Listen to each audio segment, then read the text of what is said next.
hello, I've had to come in the living room because I just fed the birds, so they're having their daily feast. I forgot to feed them before I left. My bad.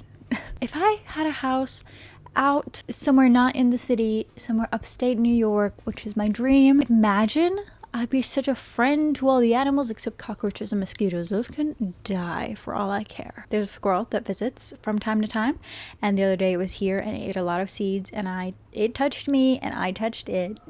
It did scratch me a little bit, but it didn't, pierce the skin, so I'm okay. But I have now bought squirrel food, so hopefully she comes back. I've named her Guinevere because I think she's a girl, because I saw her boobies, so yeah, I got a tattoo. Oh my god.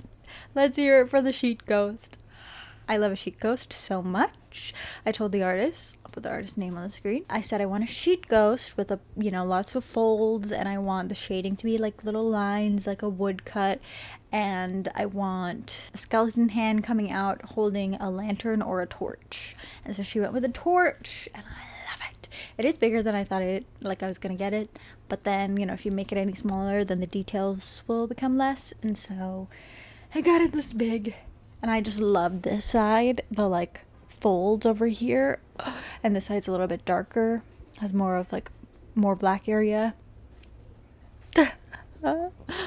Finally I've got another tattoo besides this red banana. It's not a banana, it's a crescent moon, but it's giving banana. I know, everybody tries to placate me and say, no, it looks like a crescent moon, but it looks like a banana, and it looks a little bit old and dingy now compared to the fresh new tattoo, but I digress. I didn't get another tattoo since this one. This was 2019, the red one, because I was mostly spending my money on hair, because I have blue hair, in case you weren't here for that, and doing your hair is so expensive. Yay, very happy, very exciting, really showing the spooky self, I've wanted a sleeve of tattoos for a while, but I just wasn't really looking, or I didn't really have the money to spare. And I also wanted to find an artist that I wanted their style rather than, completely dictating what I wanted.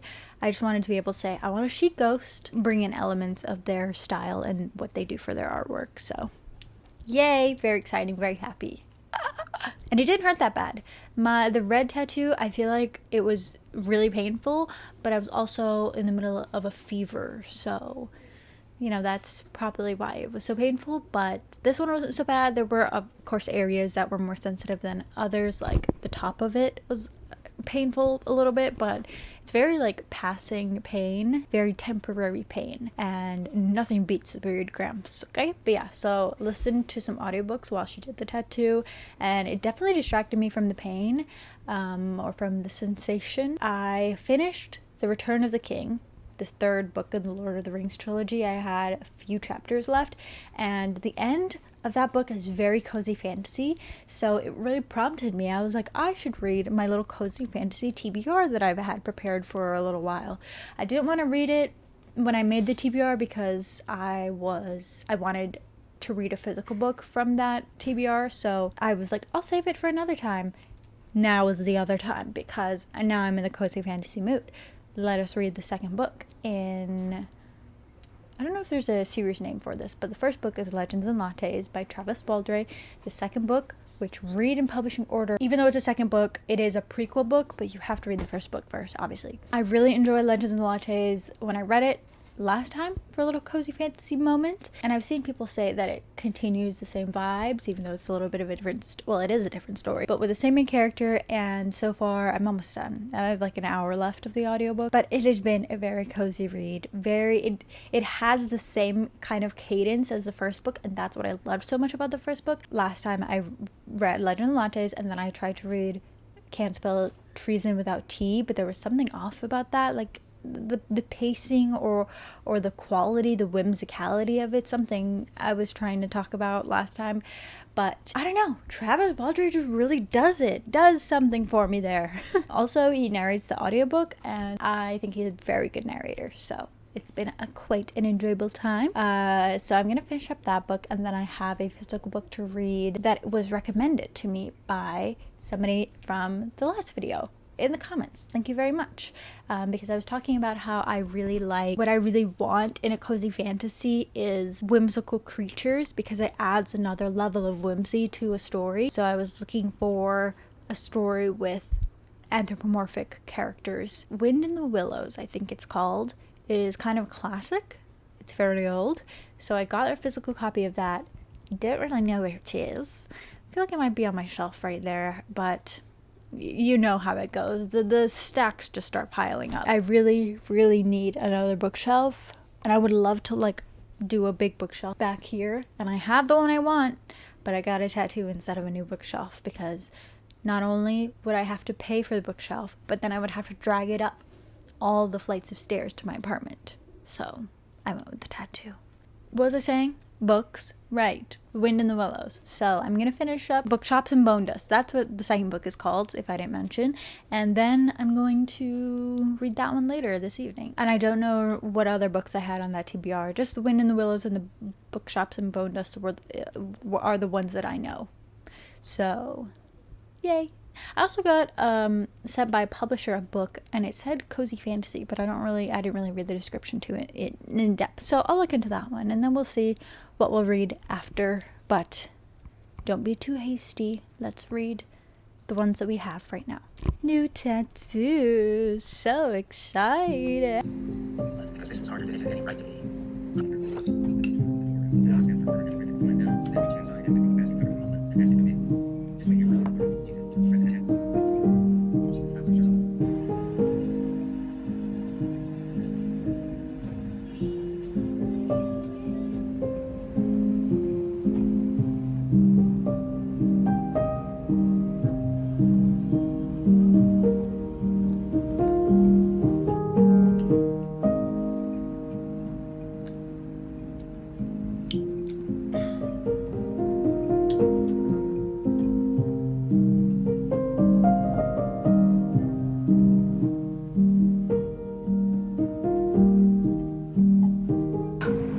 How is that going to fit on a baby?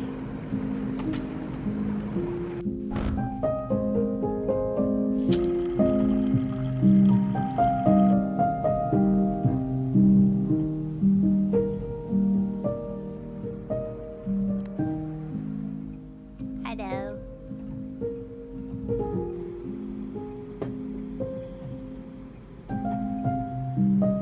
This looks way too small. Do babies have heads like this?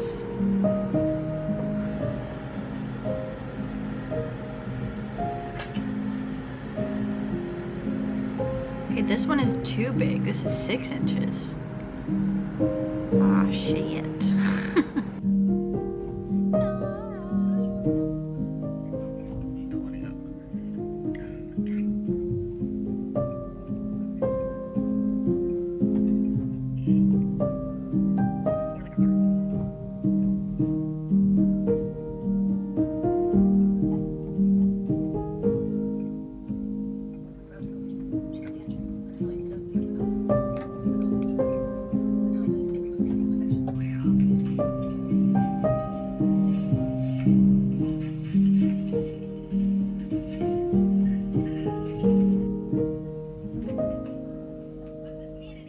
Hello.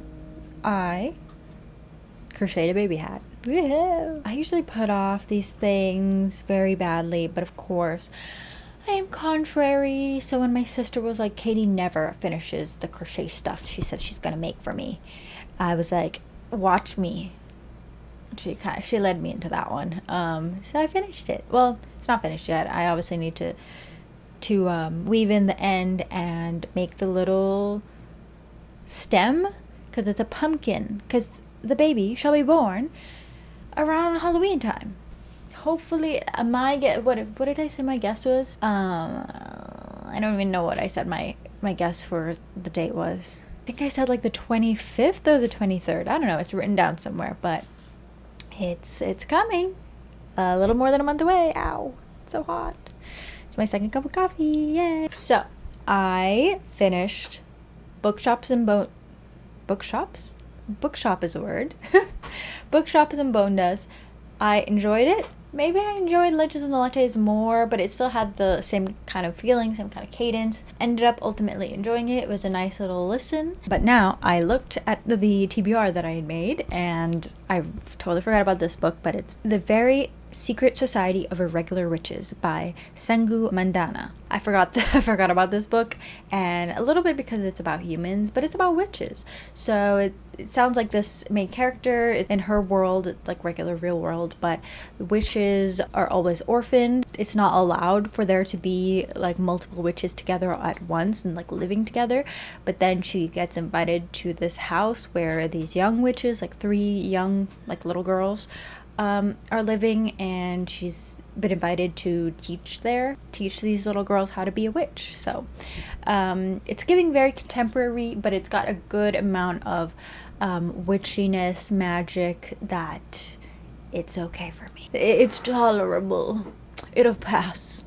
Whereas like the problem that I had with Treason Tea book was that it felt too contemporary and therefore very boring to me. So gonna continue with this, of course. I have a lot of work that I need to do on my computer. I had said that I was gonna read the Willow book, The Wind in the Willows by Kenneth Grahame. This edition is so gorgeous. It's like it's penguin threads, and it's got the thread feeling. It's so great. And under what was that? I don't know. Under, it's like the backside of the threading. Oh, it's so good. Oh, an annotation key. But yeah, anyways, I was gonna read this next after Bookshops and Bone Dust, but a lot of work to do, so might as well listen to the next audiobook that I have. And that's kind of it for the TBR. So I'll read this and then that, and then I'm kind of done.